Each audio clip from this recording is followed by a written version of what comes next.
వల్లభనేని వంశీని రెండో రోజు పోలీసులు విచారిస్తున్నారు. మరింత సమాచారం మా ప్రతినిధి జయప్రకాష్ ప్రత్యక్ష ప్రసారం ద్వారా అందిస్తారు.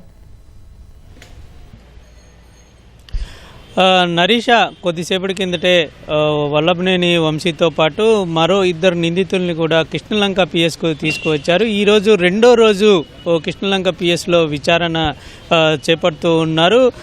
ఇప్పుడే విచారణ ప్రారంభమైనట్టు మనకి తెలుస్తూ ఉంది. ఈరోజు ఉదయం 10 గంటలకు ఇటు విజయవాడ జిల్లా జైలుకి చేరుకున్నటువంటి పడమట పోలీసులు 10 గంటలకే ఈరోజు కస్టడీలోకి తీసుకున్నారు. కస్టడీలోకి తీసుకున్న అనంతరం కోర్టు ఆదేశాల మేరకు ముందుగా విజయవాడ జీజీహెచ్లో వైద్య పరీక్షలు నిర్వహించి వైద్య పరీక్షల అనంతరం కొద్దిసేపటి కిందటే ఇక్కడికి తీసుకువచ్చారు. ప్రస్తుతం మనం చూసుకోవచ్చు, ఇక్కడ కనబడుతున్న సెకండ్ ఫ్లోర్లో విచారణ జరుగుతున్నట్టు మనకి తెలుస్తూ ఉంది. ఇక్కడ పూర్తి స్థాయిలో భద్రతా ఏర్పాట్లు అధికారులు చేశారు. ఇక్కడ ఎటువంటి ఇబ్బంది లేకుండా ఉంటుందనే ఉద్దేశంతో ఒకేసారి ముగ్గురిని విచారించేందుకు ఇక్కడ అనుకూలంగా ఉంటుందనే ఉద్దేశంతో ఈ పిఎస్కి తీసుకువచ్చినట్టు మనకి తెలుస్తుంది. అయితే ముగ్గురిని నిన్న 2.5 గంటల పాటు పోలీసులు విచారించి కొంత సమాచారం రాబట్టారు. సుమారు 20 పైగా ప్రశ్నలు అడిగిన క్రమంలో దాదాపు చాలా వరకు తనకేం తెలియదని, తనకు సంబంధం లేదని సమాధానాలు వంశీ చెప్పినట్టు తెలుస్తోంది. చాలా కొన్ని ప్రశ్నలకు మాత్రమే అవును కాదు అన్నట్లు సమాధానం చెప్పారు. అయితే చాలా వరకు దాటవేసే ధోరణే కనపడుతూ ఉంది అని ప్రస్తుతం మనకి తెలుస్తూ ఉంది. ఈరోజు కూడా విచారణ చేపడతారు.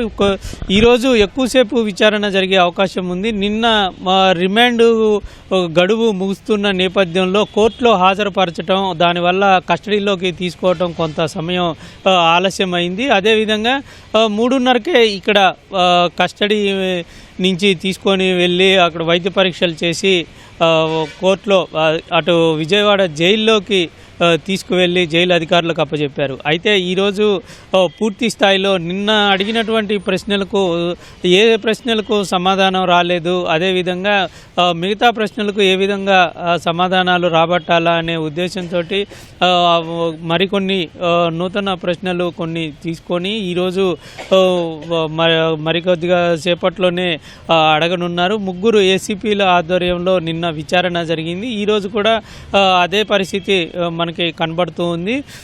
ఇందులో చూసుకున్నట్లయితే డిజిటల్ ఆధారాలు పోలీసుల దగ్గర కొన్ని ఉన్నాయి. ఆ ఆధారాలను బట్టి వీళ్ళు ప్రశ్నలు అడుగుతూ ఉన్నారు.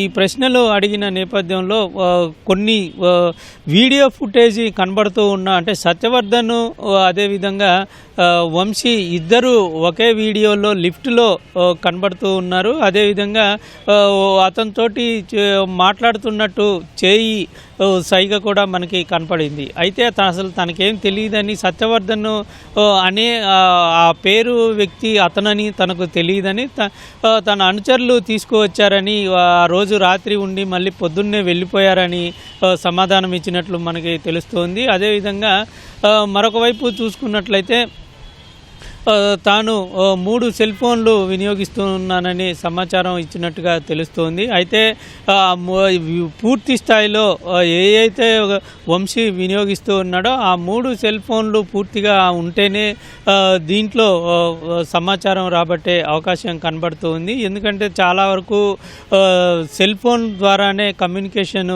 జరిపినట్లు, అందులో నగదు లావాదేవీలు కూడా జరిపినట్లు మనకి తెలుస్తోంది.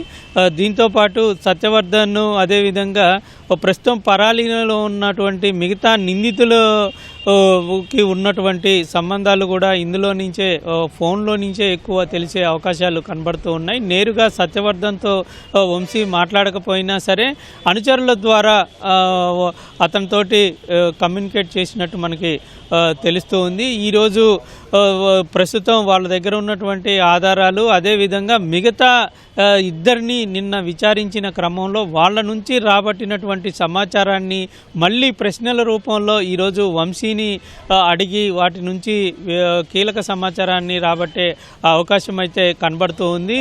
మొత్తం మీద ఈరోజు సాయంత్రం 5 గంటల వరకు విచారణ కొనసాగే అవకాశం ఉంది. ఈరోజు కొద్దిసేపటి కిందటే న్యాయవాది కూడా పైకి విచారణ దగ్గరికి వెళ్ళారు. అయితే ముగ్గురు నిందితులకి సంబంధించిన న్యాయవాదులు హాజరు కావచ్చని కోర్టు తెలిపింది. మొత్తం రోజులో 3 నుంచి 4 సార్లు వాళ్ళకి అనుమతి ఇచ్చారు. ఒక్కొక్కసారి 5 నిమిషాల చొప్పున నిందితులతోటి వాళ్ళ న్యాయవాది మాట్లాడుకునే అవకాశం అయితే ఉంది. నిన్న కూడా నిబంధనలు పాటించారు, న్యాయవాదులు హాజరయ్యారు. ఈరోజు కూడా న్యాయవాదులు హాజరయ్యేందుకు పోలీస్ స్టేషన్కి చేరుకున్నారు. మొత్తం మీద ఈరోజు కొన్ని కీలకమైనటువంటి విషయాలు రాబట్టే అవకాశం అయితే మనకి కనబడుతుంది. నరేష్.